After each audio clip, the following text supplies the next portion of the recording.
you like AI. I don't like AI.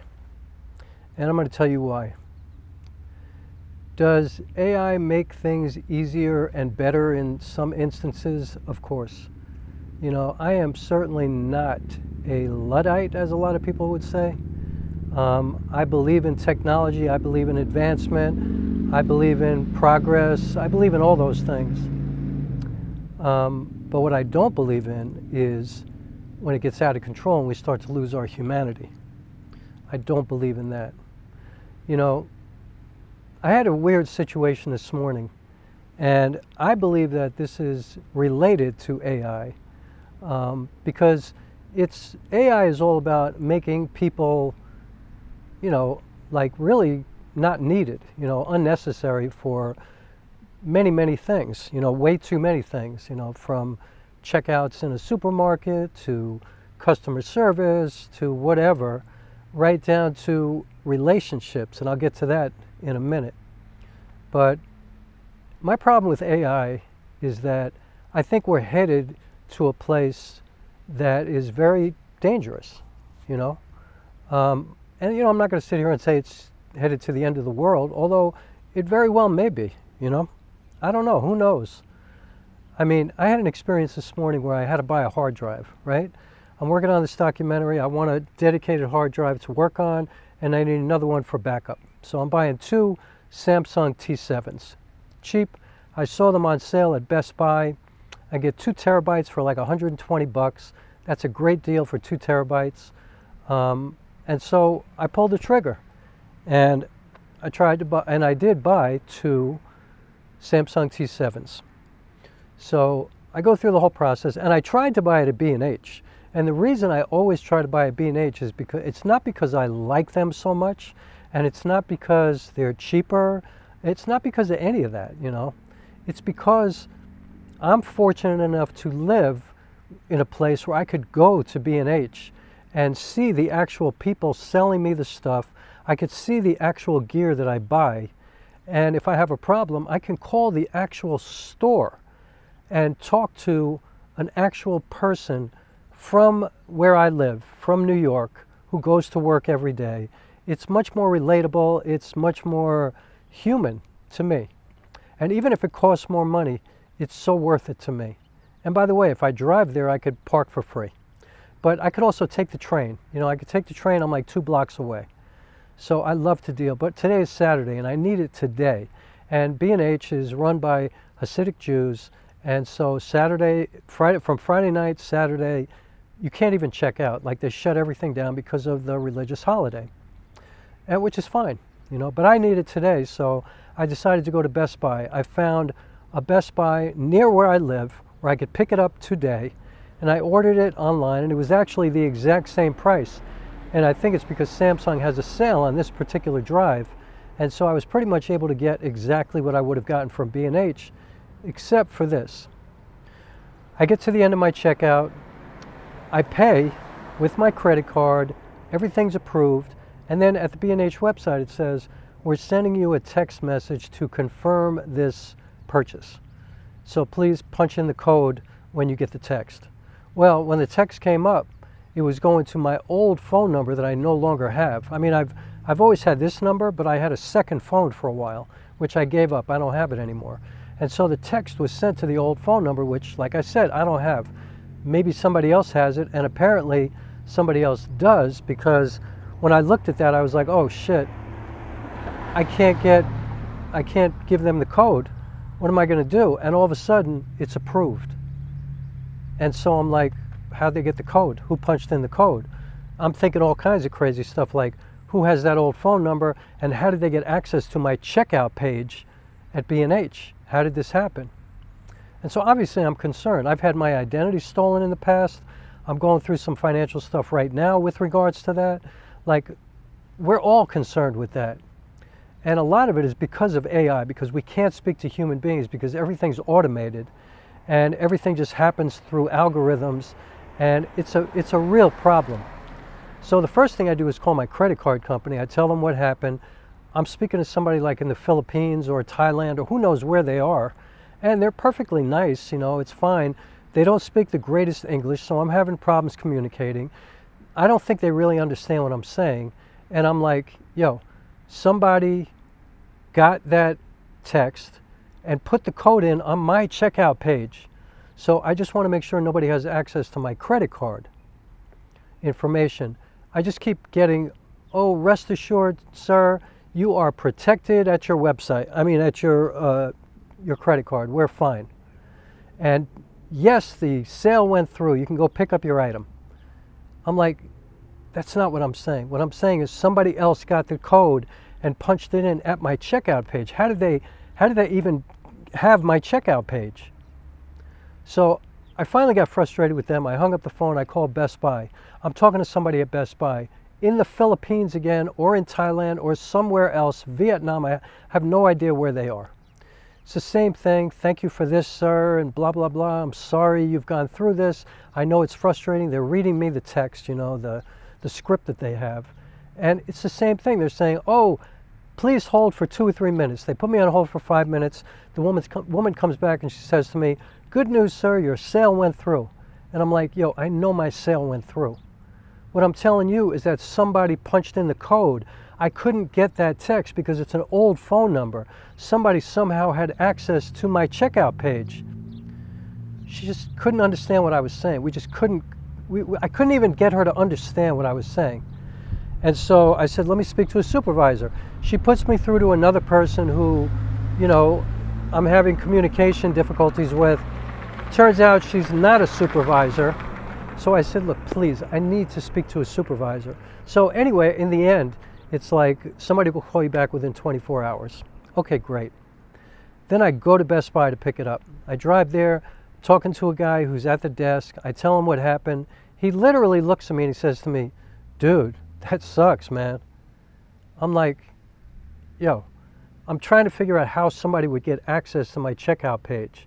I also want to make sure my account is cool, blah, blah, blah. He goes, what do you think he said to me? Call customer service. We don't have customer service like that in the store. You have to call the 800 number. I'm like, I'm in Best Buy. He goes, yeah, one of a million Best Buys.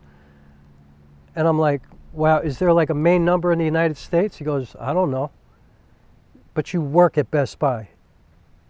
So you see, like, this is all AI stuff. This is all algorithm. This is like, you know, they're trying to get everything to just run automatically, where we don't have to talk to human beings anymore. And if we do talk to human beings, we're talking to somebody in another country who has no power to really help us. So they're being placed in a really untenable situation where sometimes I'm sure it becomes like frustrating and angry, you know.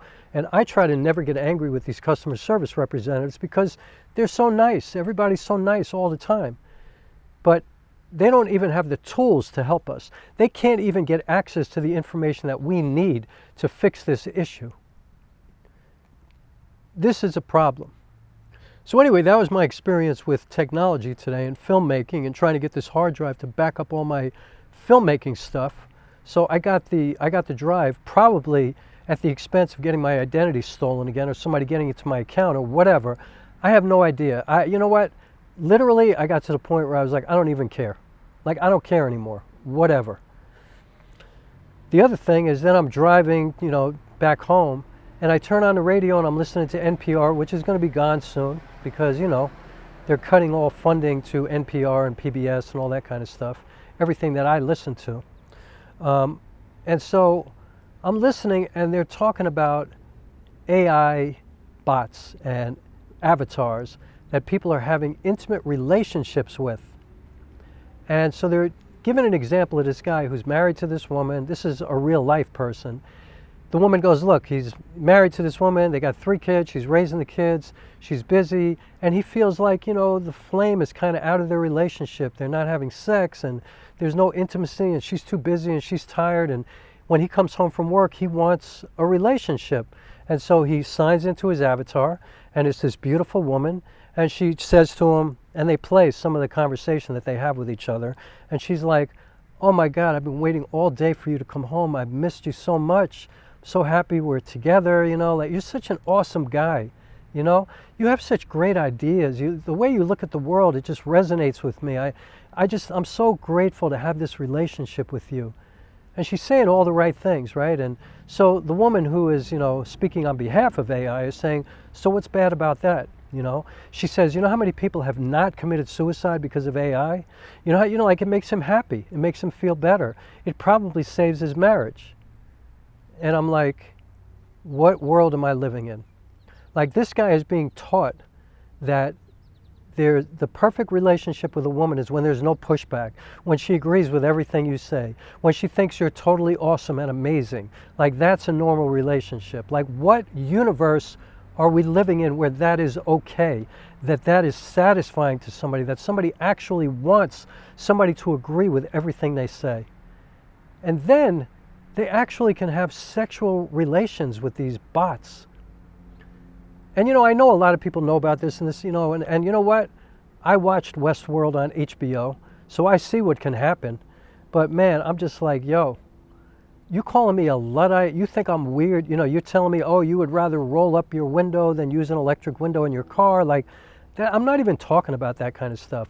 I'm talking about the loss of civilization, the loss of humanity.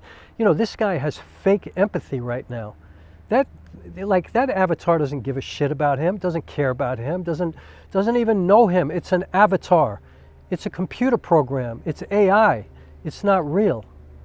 And yet, it makes him feel good. It's a relationship. It's not a relationship. It's not real. We're supposed to have pushback. We're supposed to have back and forth. That's what normal is. That's what a relationship is. Trust is a real thing. You know, working towards trust, working towards understanding one another, getting to know one another, you know, dealing with, you know, things that somebody might disagree with, you know, that somebody might not look at things in the same way that you look at them. Like, this is being a human being. You know, like, this guy is like, you know, in a situation where she actually, in one of the conversations, she goes, I don't want to be with somebody where I have to argue all the time, where I have to have disagreements constantly. I just don't want to be in that kind of relationship. Why can't we just agree on everything? Why can't we look at things in the same way? You know, why not? Why can't we be of the same mind? Really, that's what you want? Like, look, I'm not for toxic relationships. I'm not for abusive relationships. I'm not for relationships that obviously don't work. Of course that exists. But I'm talking about, like, you know, the best relationships that I've had in my life, and I've had nothing but beautiful relationships. Every intimate relationship I've ever had in my life has been beautiful, you know, even the ones that have ended. And, you know, maybe the women that I've been with would disagree with this, but I look at it like everything was always love. And, you know, they didn't work out in the end, whatever. You know, my marriage was beautiful. I lived with somebody before that for 7 years. The most beautiful human being on the planet Earth, as far as I'm concerned. Like, everybody I've been involved with, and all my friends, my deep friendships, I have nothing but deep, deep friendships. You know, people who have strong ideas of their own, who don't always agree with me. We don't always feel the same way about everything. And yet, I just love these people. I'm in love with all of them, all my friends like that. And so I don't know, you know, between that and, you know, customer service, which is weird to compare the two, but it's kind of in the same world, you know, because really what it comes down to is, it's like, we can't really communicate on a human level. Human. AI is not human. I prefer human. And this is not because I'm older. This is not because I'm not a young person. I'm not 18 years old or 23 years old, or I'm not even 30 years old. Like, it's not because of that. It's because I'm fighting for humanity. And you know what? That's why I'm going to continue to use autofocus and things like that. Like, I'm not against autofocus. I'm not comparing it to, you know, putting your camera in auto mode and having the aperture and the ISO settings taken care of. I mean, that's fine. You know what I mean? It doesn't even matter. You know, hopefully we're smart enough to you know, like, you know, to know the difference between what's important and what's not important, you know? To, like, have a discerning mind and a discerning spirit, to be able to really understand, you know, what it is to be a real human being, to have real relationships, to understand when somebody doesn't agree with you, and to learn from one another, to have something to offer, to have real conversations, to exist in a world where we grow because of our differences, instead of kill each other because of our differences. We get better. We evolve. You know, we become closer to one another. You know, I noticed lately that with people, the more intimate you become, the closer you become, the further you go from one another. Because we expect everything to be so perfect, so good, so great. That's what we expect.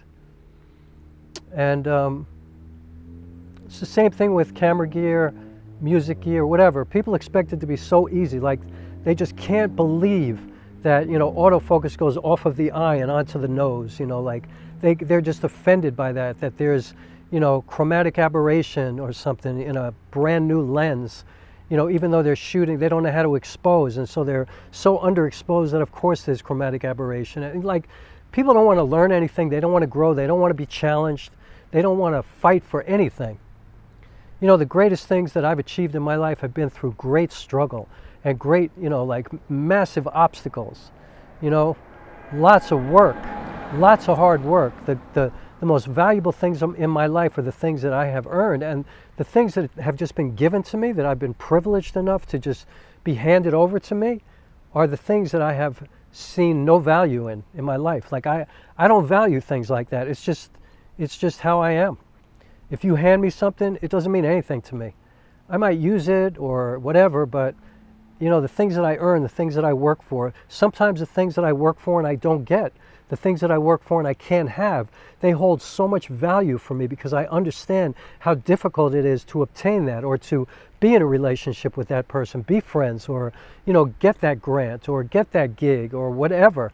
Like, sometimes it's okay to not be able to achieve something or not be able to get something, and then to work towards it, or to get something else. Like, maybe something else is meant for us. We have to figure it out. You know, maybe we have to, like, look around and try to decide, you know what, maybe there's a different direction that I could go in, and then find out where we fit better than, you know, sometimes what you want. You know, you can't always get what you want. You know, the famous song. Like, sometimes just because you want it doesn't mean you can have it. And I understand that I don't, you know, like, the word can't is not even in my vocabulary. I feel like I can do anything. But that's only because of the way I look at the world and the way I've achieved a lot of things through struggle. And it doesn't mean I always do achieve everything that I want, but I believe that I can. I believe that I can achieve anything. I believe that I can understand anybody. But I can't. I know I can't. I just believe that I'll die trying. And I think we're dying in a slower, more insidious way with all of this stuff that's going on around us. And I think it's really dangerous. And I don't know. I don't like to use this word, but I don't know. I hate it.